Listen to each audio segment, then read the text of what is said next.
Dr. Daeng Nazir Ibu kenal? Beliau Dr. Daeng Nazir, pengawas pajak nasional. Ya, beliau sudah lama resign. Iya kan ya? Tapi Sri Mulyani masih minta dia juga.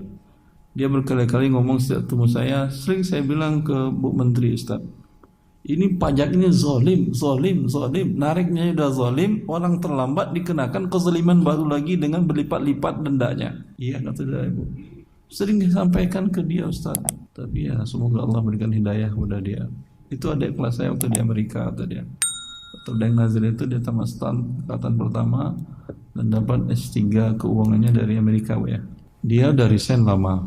Tapi kemudian di masa Bambang Brojonegoro itu juga adik kelasnya dia minta, Pak Bambang minta dia untuk menjadi pengawas pajak. Dia minta fatwa saya. Saya katakan, Pak Daeng, kalau Anda kasusnya beda dengan pegawai pajak yang lain. Seperti yang dikatakan oleh Syekh Zain bin Taimiyah, seorang penarik pajak halal bagi dia bekerja dengan syarat satu. Apa syarat satu itu? Dia bisa berfungsi untuk meringankan beban orang yang dizalimi, sama fungsi konsultan pajak. Ini baginya halal. Maksudnya Ustaz, kata Pak Dr. Daeng Nazir, dia cerita, Pak Dr. Daeng cerita ketika dia kepala bea cukai di Provinsi DKI Jakarta, itu pemasukan ke Pemda DKI penuh dari masuk cukai, karena tidak ada orang-orang seperti Gayus di masa dia sebagai kepala kantor pajak. Kalau begitu Anda terus di kantor pajak. Lah, bukannya haram, Ustaz? Iya, karena kalau Anda resign, masuk orang seperti Gayus, akhirnya pendapatan negara atau pemerintah daerah berkurang atau tidak? Ketika kurang, apa yang diterapkan oleh orang-orang zalim ini? Tambah lagi pajak yang lain yang dulu nggak pernah ada pajak. Warung warteg kan dulu nggak pernah ada pajak. Warung Padang kan nggak ada pajak.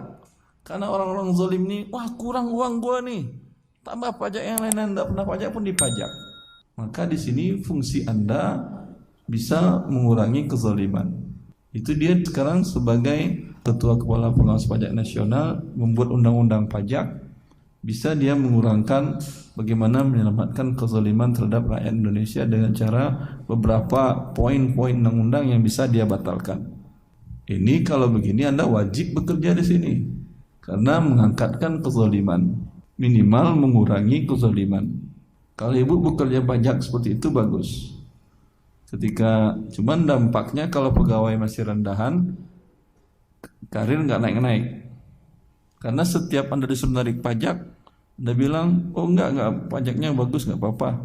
Padahal dia bermasalah. Artinya bagaimana Anda menyelamatkan orang yang dizalimi itu boleh.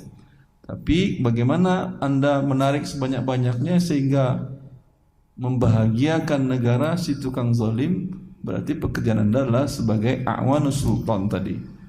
Membantu orang yang zalim hukumnya berdosa.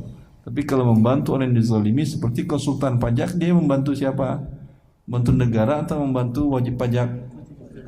Orang terzalimi atau tidak itu? Nah, ini bagus kerjanya. Pindah aja mau jadi konsultan pajak.